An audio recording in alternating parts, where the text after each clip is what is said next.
Merci beaucoup, mes amis. Please forgive me for not speaking your language, so beautiful language. I feel a little colonized speaking English in a Latin language country, but I promise to solve this as soon as possible. Well, this is my doctoral thesis, and you know that doctoral candidates and doctors love to speak too much about their thesis, and so it was a dilemma yesterday selecting what I was going to present to you. But I think maybe the most important things are the ones that might interest this school, since this school has adopted PBL in such an important and complex program such as Europub Health. And I studied there at that moment the role of the professors or the tutors, which, as you know, change a lot compared to what's the traditional role of teachers. And so I will focus on this and what I suppose are the most important aspects. I like this school there, what I found at Harvard, and with this I want to praise you, because so far the environment that I found here is a very friendly environment for visitors, for those who come from abroad, as myself. And this was the case over there as well. There is this Office of Educational Development with very gentle, interested people who have this role of learners as well. And I guess this is a broad community of people who see themselves as learners and people who must to learn a lot of how to face the challenges we face to deal with so many complex contents in an appropriate manner, an appropriate process. Well, I was a student at the Harvard Educational School, and this is not working. 1 second.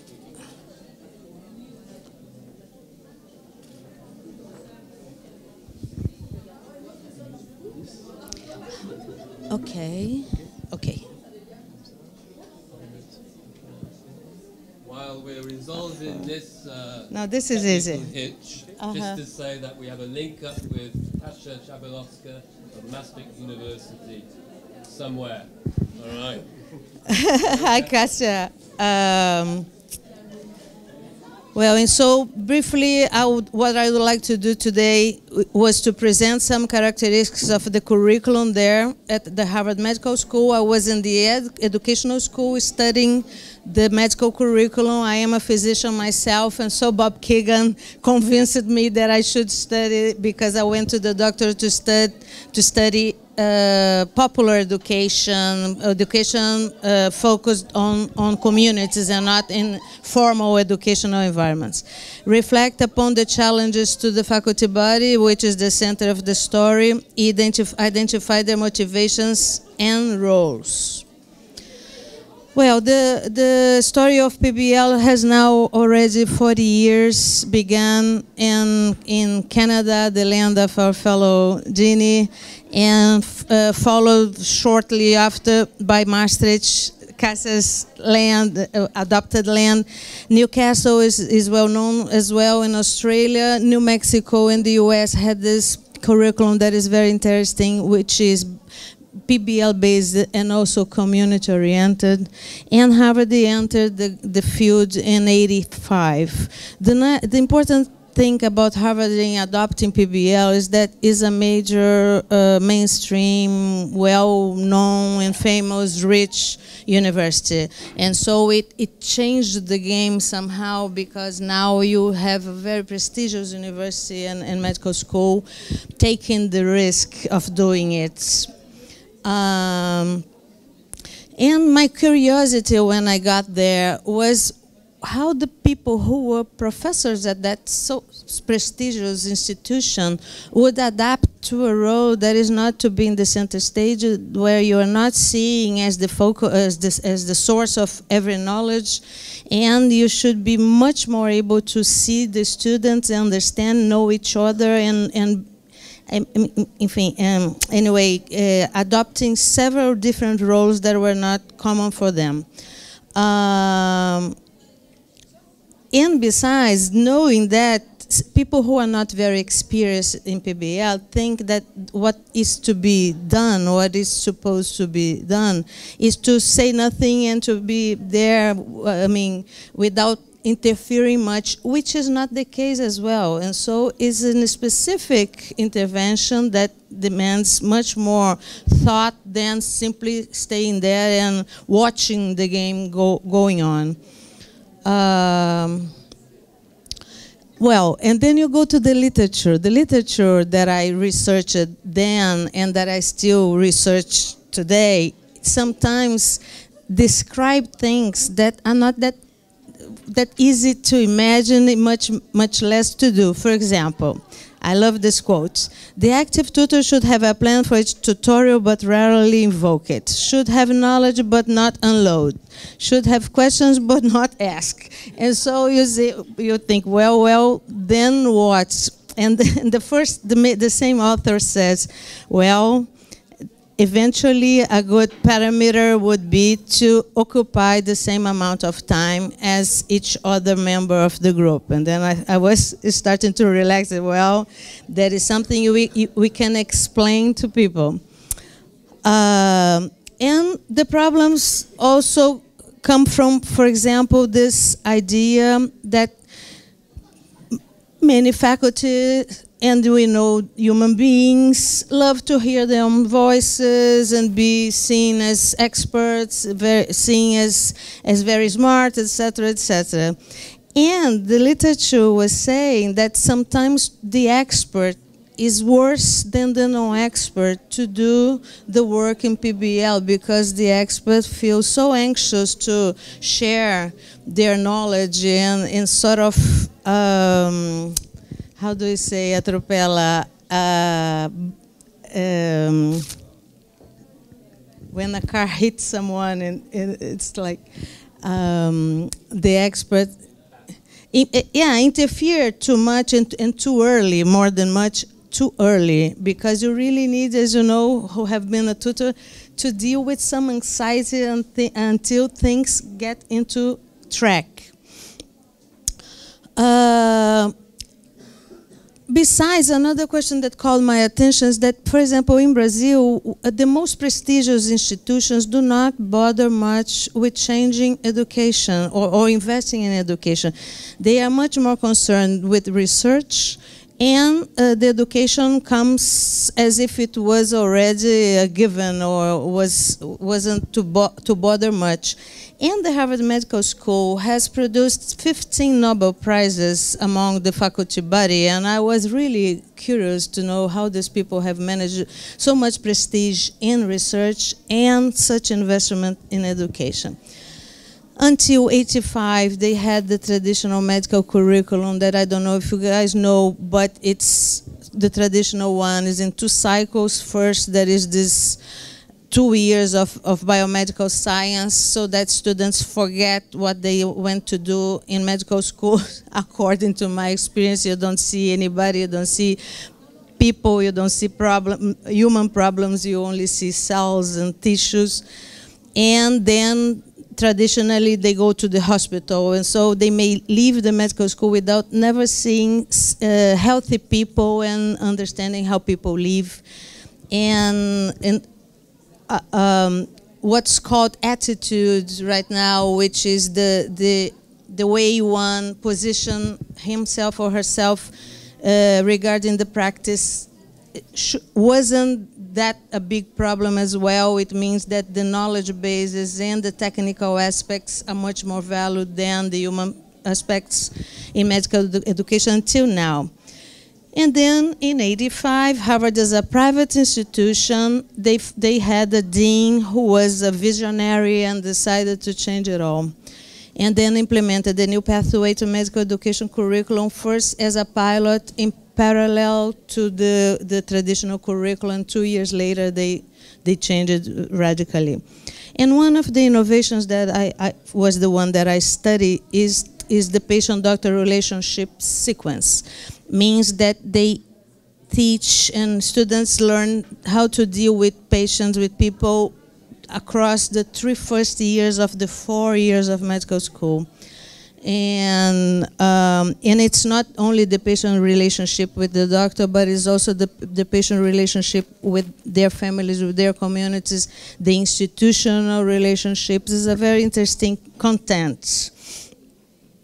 And then I decided to study the first year of that sequence, where students from the first year, from the very first beginning, the very first week, start to learn how to interview patients with tutors, which was, I guess, the most radical movement that they made, because they put a real important investment in those interpersonal relationships. And to give you an idea, the students are supposed to learn what the patient thinks about his or her situation, and not only understand, but to explain to the teacher, to explain to whoever. I mean, makes a lot of difference, because students in the first year, they know nothing about biology or physiopathology or anything biomedical. The only thing that they might know is how the patient interprets, understands what's going on. And so this is what is expected from them, in a good amount of what is expected from them. And this makes a lot of difference from the traditional curriculum, when they start to learn this already in the third year, where they already know that if you have a pain here, it might be because of that or that, and so they don't have those boundaries there.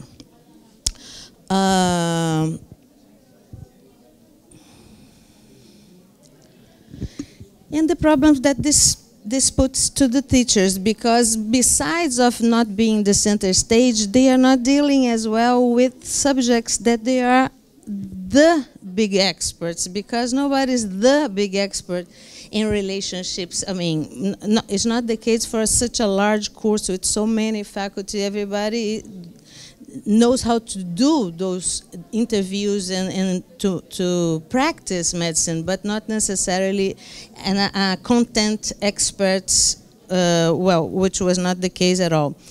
And so they cannot be the ultimate authority on every topic.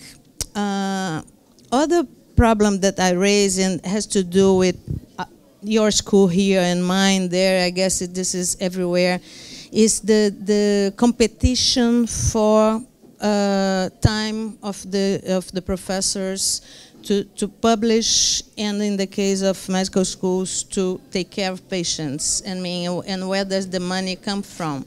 And medical education, what they call in the US undergrad education, is not the most prestigious thing at all. I mean, it competes for faculty time. Is it too fast? Are you following more or less? Want me to slow down? Want me to speak French? Well, and so one of the things that it's very necessary to point is that they created a career to value people who are excellent in education. Means that it's not only publication that counts, but also excellence in education and curricular development. Well, in the research itself, I wanted to understand their perceptions and experience in this role. It was a qualitative study with very simple design that I think is very useful, because I observed 4 groups for some weeks, 3 to 4 weeks, and interviewed the tutors, who were 3 per group, before and after the observations. And this is very nice, because people, in the first interview, and this is not because they are lying, it's because life is not the way we idealize. People tell you one thing, and then when you see the practice, you see that there are many factors that interfere in this practice. And so it was very nice to have the opportunity to talk to them again about what really happened. And I really like this kind of design. And in the second situation, we discussed what had happened.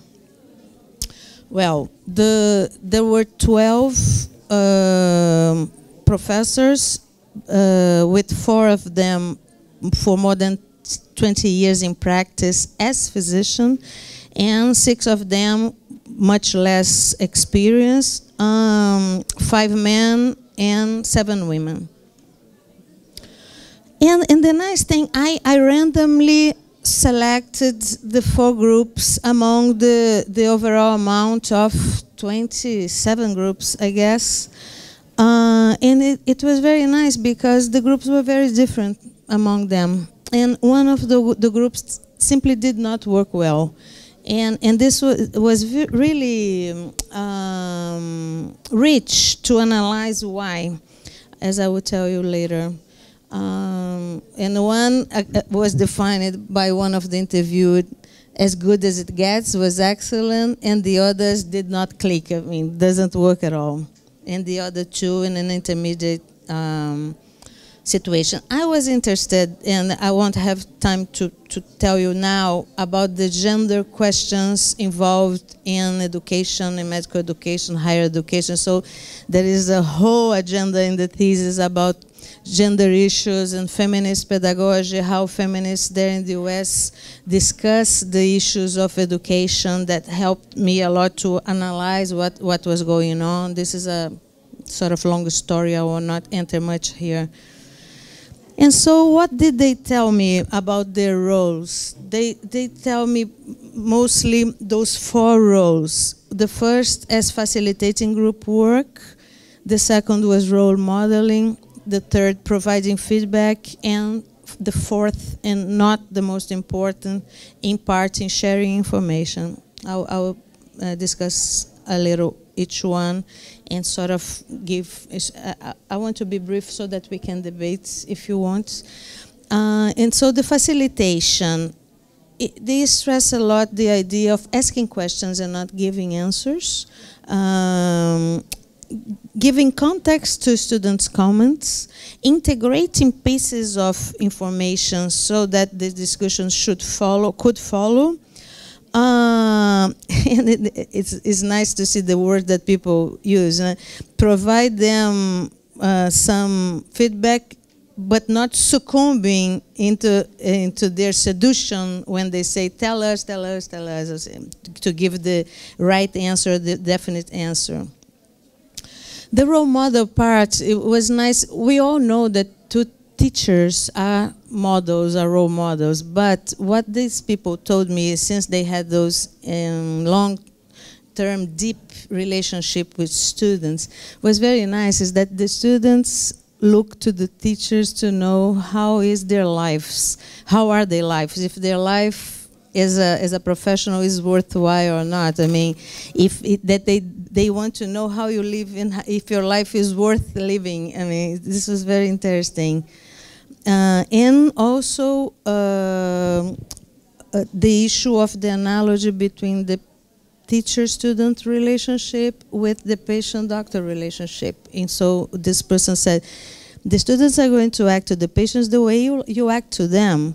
If you attack them and make them feel like they know nothing, or if you speak from the top of Mount Olympus, this was so funny because physicians really speak from the top of Mount Olympus, and they should be grateful for your divine input, and this kind of arrogance is going to find a way and be transmitted to the patient.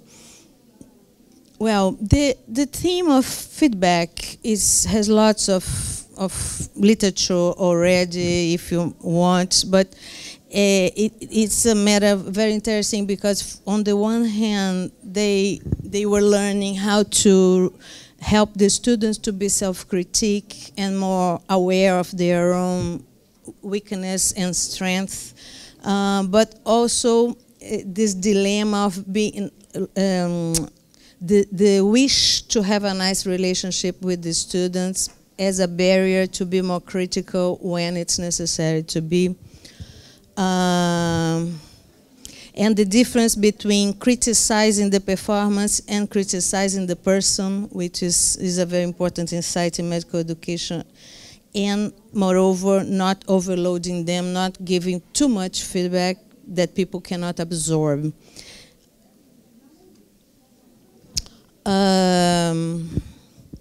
The part of sharing information among the 12, I would say that there are important differences. Some of them more sort of oriented to share their knowledge than others. And this person gave me this explanation, which is really nice to understand, because she says, a lot of us get to where we are in good positions because we are speakers. We tend to speak up and people notice us and write us nice evaluations. And so what we're asking them is to not speak. And so it's like this kind of reasoning will inform those people practice, because it's always a decision if you interfere or not, if you should put yourself in the center or not. And I identify myself a lot with those dilemmas, of course. And what do they need to do, according to this sample, to be a good tutor? And they say that it's interesting is the breadth of experience and not the depth.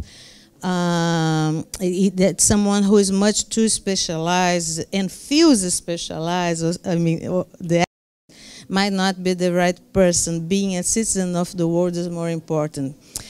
And this is because medical students in the US go to medical school after college, and so they enter the school around 20-something years old, because in Brazil they enter when they're 17, I don't know here, 17, 18, and so really have teachers who are citizens of the world means a lot, because they have very little experience in our context, the Latino context.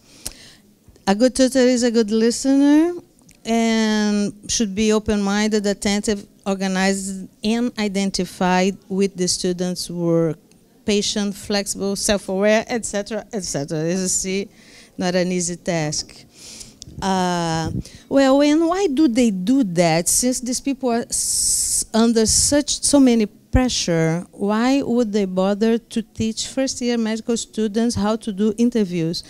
And then there were lovely answers that talk about their perspective about medical practice in general, and how nice it was to be part of an initiative that might contribute to change the way medicine is going in the US. For example, sometimes I feel demoralized about the way medicine has been practiced and all those business people dictating what we should be doing. Well, you can imagine how hard it is there, because it's hard here. In the US, really, the thing is very complicated. And so the course reminds me what it is to be a doctor. The other side, teaching in Patient Doctor 1 is probably the high point of my week, because we're teaching the art that has been forgotten.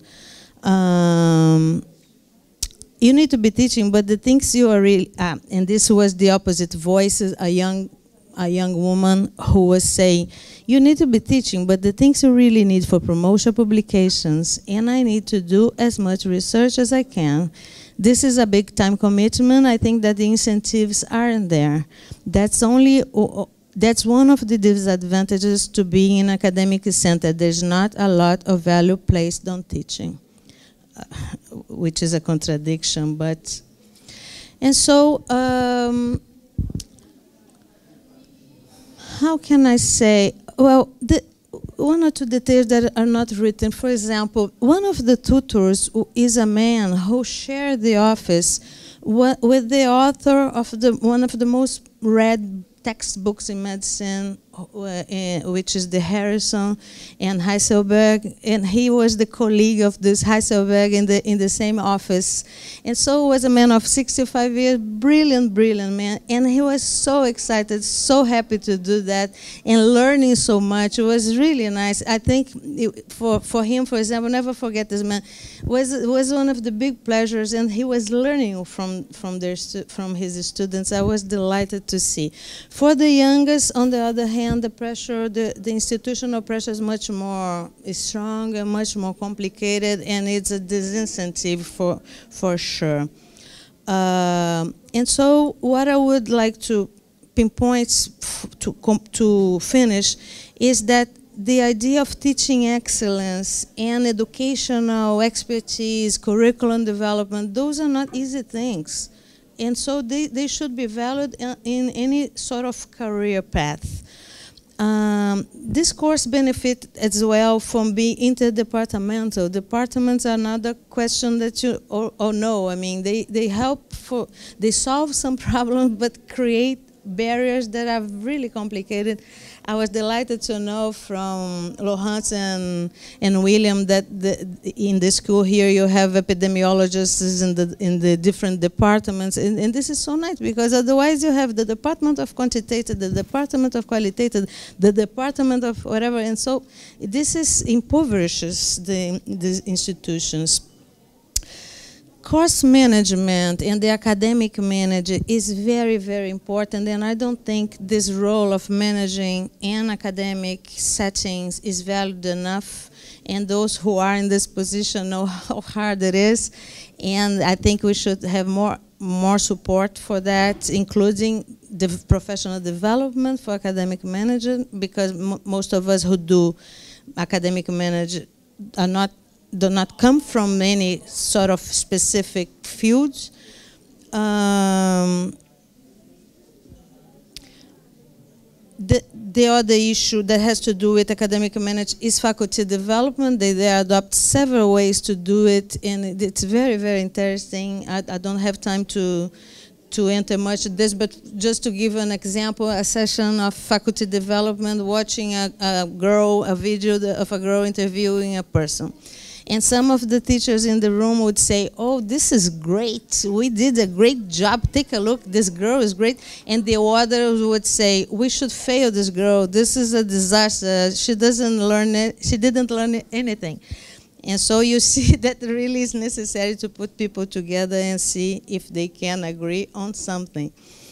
One important thing that have to do with being a faculty member in prestigious institutions in general, such as the case of this school, is that more learned-centered approaches, the teacher are much more exposed to not knowing, and we really, I think, would benefit if the institutions understand that neither of us knows it all, and to be able to share what's not known, which is quite the opposite of what we are encouraged to do, as you know. One nice thing is that the faculty development initiatives, they adopted, the teachers, the tutors tell the group that does the management that those have happened then to be better physicians, better clinicians. I mean, helping them to be better professionals in general, not only better professors. That the faculty development activities should be based on analogous principles. I mean, not being too theoretical, be more oriented to see what people are living, how they make meaning of it, and I mean, according to the same principles that the method itself has. And that's it. I mean, well, that's it. That is thousands of other things, but I would like to hear from you a little, because I know this is such an important investment of this school in student-centered methods, and I think it's much more rich if we can think about together. Merci.